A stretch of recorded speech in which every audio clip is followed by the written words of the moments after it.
بلوچوں میں بلکہ دوسرے علاقوں میں پنجابیوں میں یا کہ دوسرے عموماً اس بات کو ایک خاص موضوع بناتے ہیں دو چیزوں کو کہ بلوچ حضرت حمزہ کی اولاد ہے اور حضرت حمزہ جو پیغمبر ہے ہمارے محمد صلی اللہ علیہ وسلم اس کے جو چاچا ہیں اس کے حوالے کا ذکر کرتے ہیں. آپ نے اس پر ایک کتاب بھی لکھی ہے اور بلوچ میرے خیال میں اسی نظم کے حوالے سے کہ جو اور ریفرنس ان کا اسی نظم ہے کہ اس کو یہاں سے ٹچ کرتے ہیں. تو اس بات کی سچائی کہاں تک ہے اور حمزہ کون تھا؟ یہ اس سوال کی اس وقت جو ہے نا میرے خیال میں اس کتاب کے بعد مجھے جو کچھ فیڈ بیک ملا ہے دوستوں کی طرف سے جو کہ اس سوال کی اہمیت ہی ختم ہو گئی ہے. حمزہ کلیئر ہو گیا ہے. حمزہ ام نبی نہیں تھے, حضور پاک صلی اللہ علیہ وسلم کے چچا نہیں تھے, کہ وہ حمزہ نہیں تھے. کسی نے اس کو بنو اسد کے حمزہ سے ملایا. یہ خاص کر جو ہمارا پنجابی تھنک ٹینک ہے پاکستان کا, ان کی کوشش یہ ہے کہ بلوچوں کو حمزہ نامی کسی بندے سے نفی کر کے اس کو حضرت بنا دے.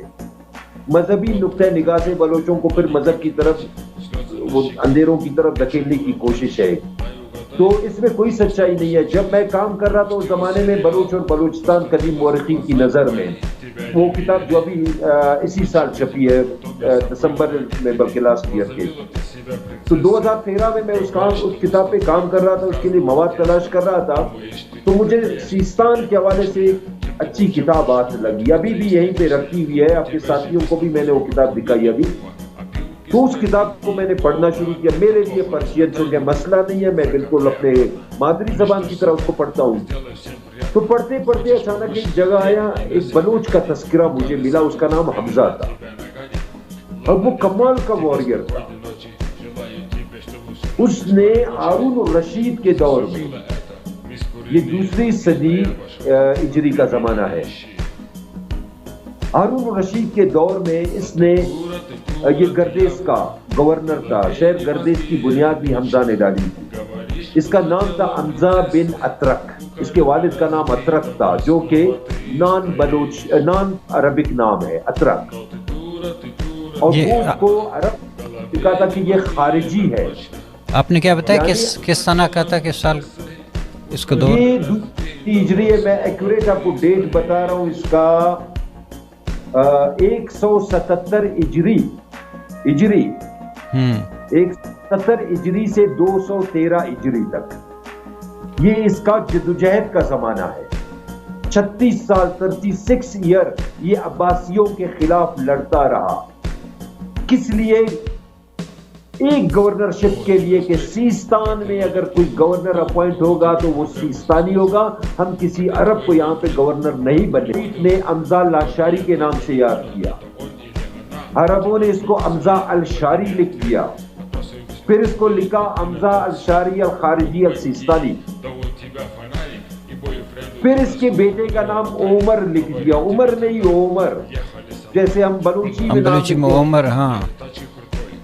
پھر اس کی ماضی کے شجرے کو لے جا کر رستم کے ساتھ نفی کیا گیا کہ یہ رستم کی نسل سے ہے. اینڈ وی نو کہ رستم ایک بلوچ تھا, ناروئی مامسنی بلوچ تھا. شارستان جس کو آج ہم زرنج کہتے ہیں, علمن کا جو دارالخلافہ ہے, کیپٹل ہے زرنج, اس کو عرب اپنے دور میں زرنج بھی کہتے تھے اور اس کو شارستان بھی کہتے تھے.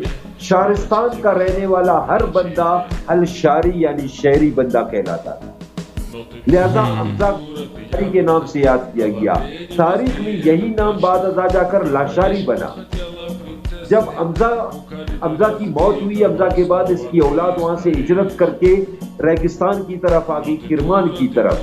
تو یہاں پر انہوں نے اپنے اسی شہر سے کے حوالے سے ایک شہر بسایا جس کا نام ٹاؤن بسایا, اس کا نام لاشار رکھ دیا. آج بھی وہ لاشار کا گاؤں ایرانی بلوچستان میں موجود ہے, جہاں سے مشہور سنگر رستم لاشاری بلانگ کرتا ہے.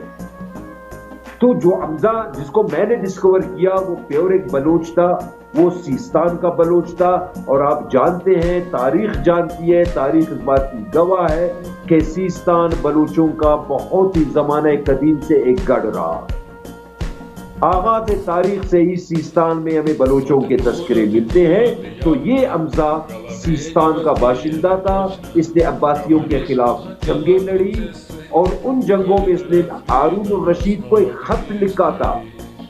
شمس یہ بڑی دلچسپ بات ہے, وہ خط عربی میں ہے, میں نے اس کتاب کے اندر اس کو ڈال بھی دیا ہے. اب میرے پاس عربی کا کوئی بندہ نہیں تھا کہ جس سے میں یہ ٹرانسلیٹ کرواتا, میری عربی کمزور تھی. تو مجھے ایک بعد میں ایک دوست ملا, مفتی نیاز محمد صاحب, بہت بڑا عالم تھا, اردن اور مدینہ سے یہ پڑھ کے آیا تھا. میں نے اس سے رابطہ کیا تو اس نے مجھے کہا کہ آپ میرے مدرسے آ جاؤ. میں ان کے مدرسے گیا, کہنے لگا کیا بات ہے؟ میں نے کہا صرف ایک خط ہے 1 پیج کا, ٹرانسلیٹ کر کے دو. تو اس نے کہا مجھے اوریجنل بک دے دو. وہ کتاب اوریجنل میرے پاس تھی, میں نے ان کو دے دی. میں نے کہا حافظ صاحب مجھے ہر حال میں یہ چاہیے اور جلدی. اس نے کہا دیکھتا ہوں.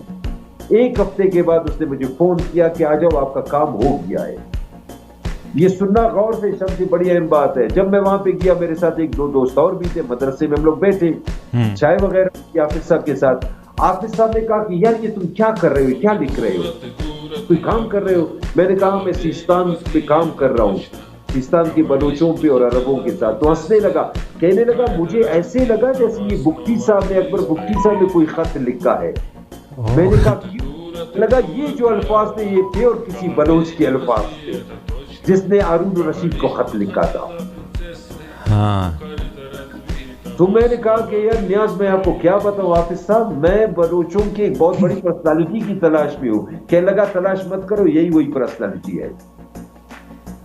پھر جب میں نے اس پہ کام کیا مجھے ایگزیکٹلی وہی بندہ ملا جس کو بلوچی شاعری میں اولاد و مامیر حمزے اجل بانے پاش کایوں گو یزید جیڑوا, مجھے یہ وہی حمزہ جس نے یزید بن مزید کے ساتھ بھی لڑائیاں لڑی, جس نے عمر بن یزید کے ساتھ بھی لڑائیاں لڑی. لہذا ہمارے شاعر نے کہا کہ وہ یزید جیڑوا, انہوں نے عمر بن یزید یا یزید بن مزید کی بجائے صرف ایک نام استعمال کیا, یزید. اب جس نے اس کی تشریح کی اس نے اس یزید کو وہ دوسرا یزید بنا دیا, کربلا والا یزید بنا دیا.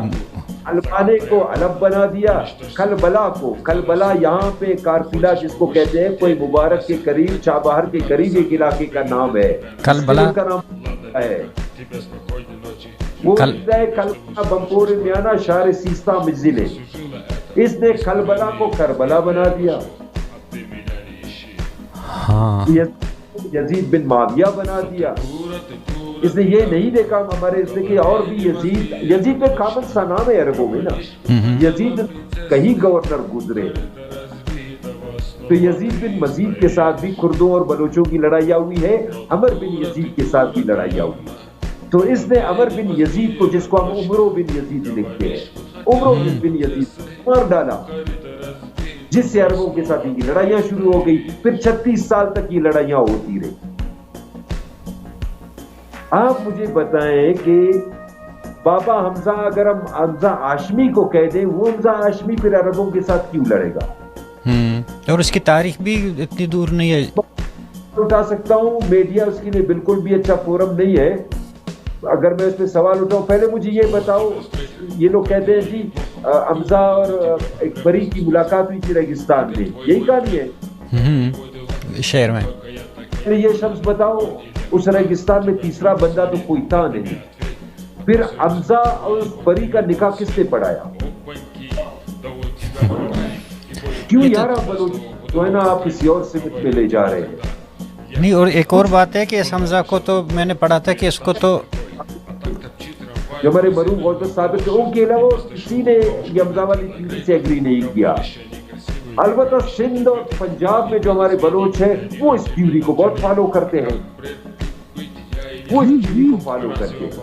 اور ایک اور روایت بھی ہے کہ اس حمزہ کو نے اٹھایا نا, مجھے بتاؤ اس کا نکاح کس نے پڑھایا؟ اگر نکاح نہیں پڑھا تو اپنے بلوچوں کو کیا بنا دیا؟ نہیں, اس کے علاوہ بھی کہ یہ بھی تاریخ میں ہے عربوں کی اپنی کہ حمزہ کو نرینہ اولاد تو تھا ہی نہیں.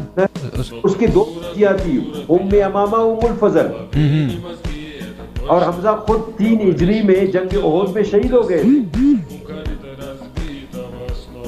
جی, تو اللہ وحمد الرسول ان کا لقب تھا, سید الشہداء ان کا لقب تھا. وہ 3 ہجری میں جنگ احد میں شہید ہو گئے. ان کی 2 بیٹیاں تھی, ام امامہ ام الفضل. ایک بیٹی کی شادی اس نے اپنی زندگی میں کر دی, دوسری کی شادی حضور پاک صلی اللہ علیہ وسلم نے حمزہ کی شہادت کے بعد کی تھی. پھر یہ بلوچوں والی یہ پری والی کہانی کہاں سے حمزہ کے ساتھ یہ آ بعد گئی؟ میں